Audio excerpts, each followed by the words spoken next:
Well, hello everyone.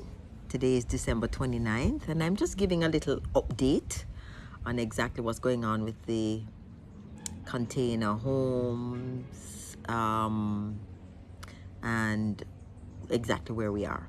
So my last update was December 19th when myself and Onisha were by 876 Imports. So a lot has happened since then. We have been configuring the best scenario for utilization of the containers, which are very small containers, by the way, 9 by 20, and the fact that the community, the resilience hubs that we need to create need to hold approximately 145 persons. So that's literally, we're thinking of building out a whole complex. But our limitation, of course, is funds and containers. So where we are now, the containers were bought. Well, the first 2 containers have been bought. We're still looking to get funds to lay the foundation, which is going to be based on revised and re-revised configurations. Ultimately needs to be about 50 foot by 30 feet to hold 2 containers, create that 20-foot space between, and have at least an area to the side where we can put a bathroom.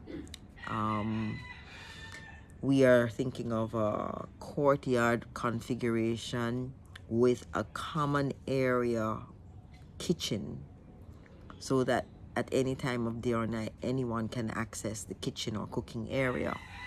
All of this, of course, is contingent on what we are able to source in terms of raw material.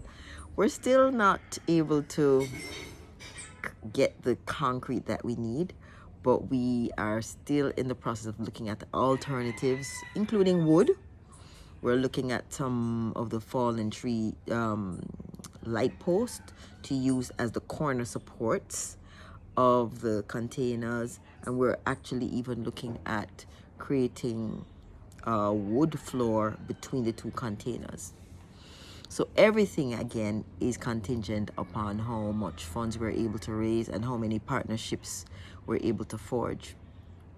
This entire discussion is very delicate because we have to be mindful of what the government is doing. We're still in dialogue with the Ministry of Local Government, or Ministry of, yeah. We're also in discussion with other groups that are working towards the same goal, like the Food for the Poor and so on. The land has been identified. The work has started on the land in terms of clearing and ensuring that the drainage is sorted out, because all the land in Westmoreland is flat and flood prone. So that was the first order of business. That's been done by the HOV team. So we still are in the process of just raising funds to be able to put the foundation on. And some people might say, so Paula, why did you go buy the containers and you never have a foundation to lay it on? I thought it was very important to secure the containers because lots of organizations are in the process of purchasing containers. Yes, lots of people are selling containers, but lots of people are buying. And in fact, the day that we went looking at the containers, JPS was buying, like, they bought out all the bathrooms and so on. So it was just more important for us to pay for the containers, then create the foundation, and then lay the containers on the foundation. So if you still haven't yet contributed, you are welcome to do so. And I want to just take the time out to just thank, I Never Knew TV for assisting with a little promo video promoting our fundraiser, for Muta for taking the time to have the discussion around hurricane relief, and then for a young lady who is a friend of mine who heard the discussion with myself and Muta on the radio and took her donation, put it in an envelope, and dropped the donation to my mother in Montego Bay. I cannot thank you enough. I want to thank everybody who has donated so far, from the $15 to the 300 US dollars. Every single one of them has been valuable, and you are deeply appreciated. When I started this fundraiser, I was told by someone, that if I'm not Buju Banton or Sean Paul or Lisa Hanna, people are not going to take me seriously and they will not contribute.